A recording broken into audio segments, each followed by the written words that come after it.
Biden is doing with respect to Israel is disgraceful.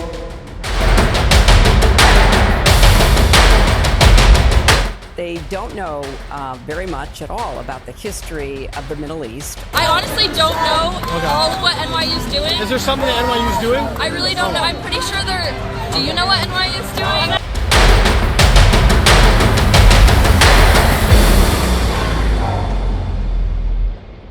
Hello and welcome. You're watching Editor's Lens with me, Ina Siraj.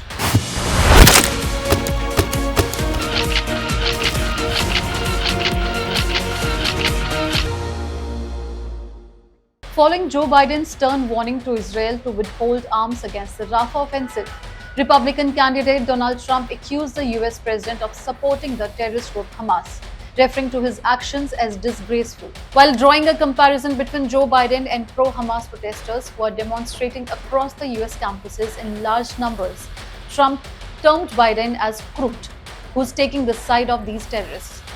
The Republican presidential nominee, who will be challenging Biden in the November election this year, said that Biden has totally abandoned Israel and nobody can believe it. Biden is doing with respect to Israel is disgraceful. If any Jewish person voted for Joe Biden, they should be ashamed of themselves. He's totally abandoned Israel, and nobody can believe it. I guess he feels good about it because he did it as a political decision. You have to do the right decision, not the political decision, but he did a very bad thing. Former US Secretary of State Hillary Clinton slammed the pro-Hamas protesters at campuses across the US, suggesting they don't know very much about the history of the Middle East. She accused campus protesters of being ignorant of Middle East and US history, saying propaganda is not education. I have had many conversations, as you have had, with a lot of young people over the last many months now. And you're right, they don't know very much at all about the history of the Middle East, or frankly about history in many areas of the world, including in our own country. But with respect to the Middle East, they don't know that under the bringing together of the Israelis and the Palestinians by my husband, the then Israeli Prime Minister Ehud Barak, the then head of the Palestinian Liberation Organization, then the Palestinian Authority, Yasser Arafat. An offer was made to the Palestinians for a state on 96% of the existing territory occupied by the Palestinians, with 4% of Israel to be given to reach 100% of the amount of territory that was hoped for. And this offer was made, and if Yasser Arafat had accepted it, there would have been a Palestinian state now for about 24 years. It's one of the great tragedies of history that he was unable to say yes.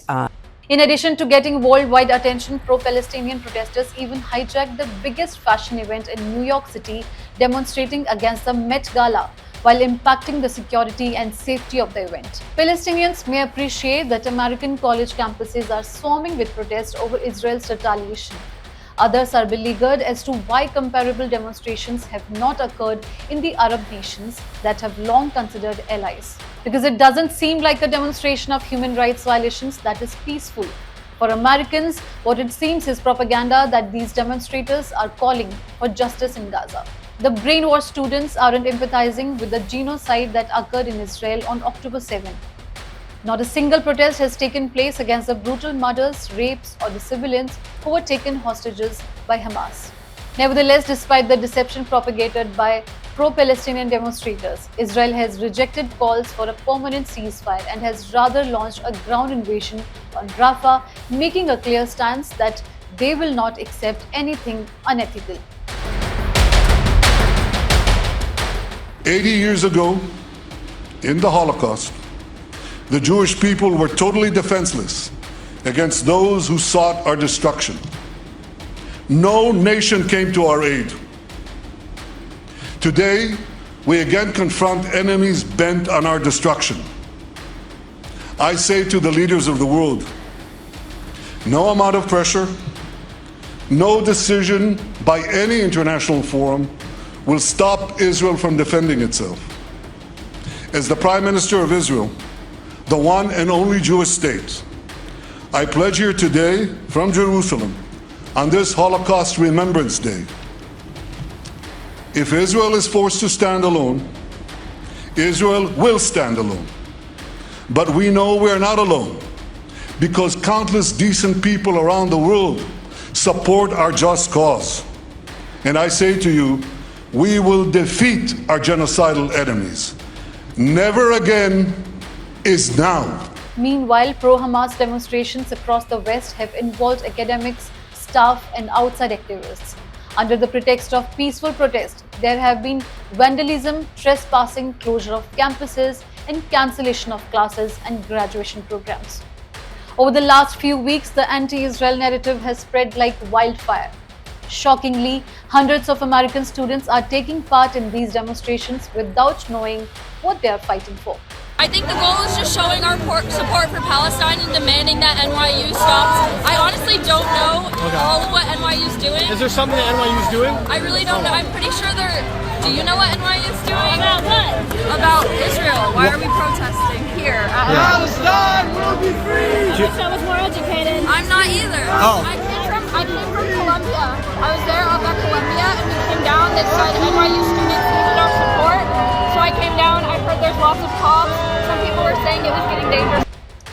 After President Joe Biden criticized the protest, stating that none of this is a peaceful protest and destroying property is not a peaceful protest, the campus authorities ordered the arrest of demonstrators and the removal of camps and sit-ins in order to de-escalate the situation.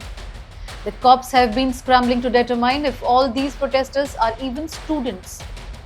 Following weeks of widespread protest and police arrest on college campuses, over 2,400 people have been arrested. The number of complaints filed against the discrimination of Jews on campus in this regard is utterly shocking. In some chilling revelations made by the NYPD after the initial mass arrests at NYU, the protests are rather hijacked, and this entire movement is run by anonymous groups backing Hamas. It turns out that people not affiliated with the schools were the ones spearheading these protests. NYC says half of those arrested for pro-Palestinian campus protests were not even students. Ever since the protest first began, the demonstrators have put up irrational demands, including disinvestment from weapons suppliers and other corporations profiting from the conflict, a permanent truce in Gaza, an end to US military support for Israel, and amnesty for staff members and students who have been disciplined or sacked for protesting. Protesters marched from Columbia to the adjacent City College, where university public safety officers made more than 50 arrests before phoning the NYPD. According to police, the request was made by school administrators in reaction to acts of violence and acts of vandalism, and not in response to peaceful protests. However, the extensive use of police force at the Manhattan campuses and other colleges has drawn criticism from students and spectators. The war of words is escalated to a new level when pro-Palestinian protesters demonstrated at a Met Gala event to draw worldwide attention, since the event featured celebrities from all over the world. At the Met Gala event, a radical shift in protest occurred at the Metropolitan Museum of Art in New York. Pro-Palestine demonstrators in their thousands persisted in their demonstrations against Israel's actions in Gaza. Some held cardboard placards in Central Park that read things like "No Met Gala" while bombs drop in Gaza, and "No celebration without liberation." A bigger group of people held up Palestinian flags along with Fifth Avenue in support of Gaza. The majority of those detained refused to comply with NYPD and provide information, which made it more clear that they were not affiliated with Columbia or CCNY. This protest took a new turn when the New York Police Department revealed that the demonstrators who broke into and captured the academic buildings of the camps weren't from the campus. 29% of the 112 individuals detained during the protest at Columbia did not have any connection to the institution. As per the source statement issued by the city, out of the 170 people arrested during the City College demonstration, 60% did not have any affiliation with the school.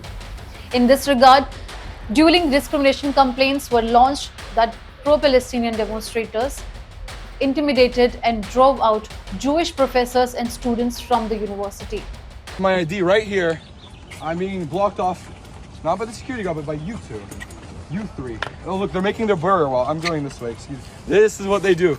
Everybody, look at this. Look at this. I'm a UCLA student. I deserve to go here. We pay tuition. This is our school. And they're not letting me walk in. My class is over there. I want to use that entrance. Why can't they go? Will you let me go in? This could be over in a second. Just let me and my friends go in to class. We're not engaging in that. Then you can move. Will you move? We're not engaging in that. Okay, we're going. We're going. I'm going in. I have my hands up. I'm not hurting them. I'm not hurting them. That's what they do. That's what they do, everybody. You guys are promoting aggression. You guys are promoting hate. We're UCLA students. We deserve to be there. Let's go. These protests are taking place in context of large student-led movements, where colleges like Columbia University are an emerging center of agitation. Amid continuous protests that have shaken campuses around the country, Columbia University, which has been at the forefront of student protests against the Israeli retaliation over Gaza for their survival, was forced to cancel its major graduation ceremony on May 6. However, this protest isn't just happening in the USA. It's also spreading to Europe like wildfire. A demonstration by several hundred pro-Palestinian demonstrators who had taken over a courtyard at Berlin's Free University on May 7 was blown up by Berlin police. Following earlier rallies that shook American universities, students have held protests and established campsites in Finland, Denmark, Italy, Spain, France, and Britain. Around 125 protesters were taken into custody by Dutch police in early May when they breached a demonstration camp at the University of Amsterdam. After violent protest, Amsterdam police declared on the social media site X that their actions were necessary to restore order. No immediate reports of injuries were made. On the other hand, footage from the situation that was carried by national broadcaster NOS showed police pushing in, hitting some of the demonstrators and tearing down tents while using a digging machine to push down barricades. There were also substantial demonstrations in Britain and Austria. Demonstrators in Austria set up approximately 20 tents in the University of Vienna's main courtyard. Protesters robbed off the camp, which is close to a memorial for Austrian Jews who perished in the Holocaust, while police looked on. Both the main Austrian Union of Students and the University of Vienna disassociated themselves from the demonstrations. The protesters refuted the union's claim that anti-Semitic groups were among the protest organizers. About a dozen British colleges, including Oxford and Cambridge, have seen the emergence of pro-Palestine protest camps, calling on academic institutions to break off academic links with Israel and withdraw and divest from Israeli companies. An open letter endorsing the protest was signed by more than 200 Oxford academics. Protesters at the two institutions released a statement saying Oxford's profits cannot continue to climb at the expense of Palestinian lives, and their reputations must no longer be built on the whitewashing of Israeli crimes. In a similar vein, dozens of demonstrators from the solidarity group Students for Palestine established an encampment outside the University of Helsinki's main building, stating that they would remain there until Finland's largest university severed its academic ties to Israeli universities. Meanwhile, in Denmark, students erected roughly 45 tents outside the Faculty of Social Sciences campus to form a pro-Hamas encampment at the University of Copenhagen. Demonstrations are also happening in Spain at the University of Valencia, where dozens of students have been camping out in support of Palestinian cause for more than a week. On May 6, identical camps were established at the universities of the Basque country and Barcelona. In the next few days, a group that represents students at Madrid's public institutions is also planning to intensify its anti-war demonstrations. Furthermore, on May 7, protesting student organizations in Paris asked more students to join the demonstrations in support of Palestinians. Police was stationed at the entrances, preventing students from the esteemed university, which has alumni like President Emmanuel Macron and French Prime Minister Gabriel Attal, from entering the campus unhindered to take examinations. But why is there no such demonstration in the Arab? Amidst the strong anti-Israel protest in the US and Europe, you'll see near to zero demonstrations in the Arab world's so-called Gaza allies. multiple universities in Egypt, Saudi Arabia, Lebanon, and the United Arab Emirates. Although there have been occasional protests in Arab states, they have not been nearly as massive or as noisy as the demonstrations that have rocked American and European institutions. Last month, Ramadan celebrations were subdued throughout the region as Arabs from Morocco to Iraq expressed their persistent outrage at Israel's conduct and solidarity with Gaza's beleaguered citizens when questioned about the retaliate action. Although their administrations support Palestine, they actively discourage protests.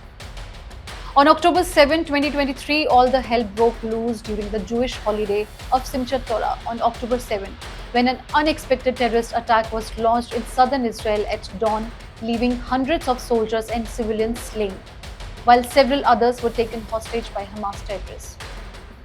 Red alert sirens went out and thousands of Israelis fled for their lives as militants launched an evening offensive on Israeli towns and cities in the nation's central heartland.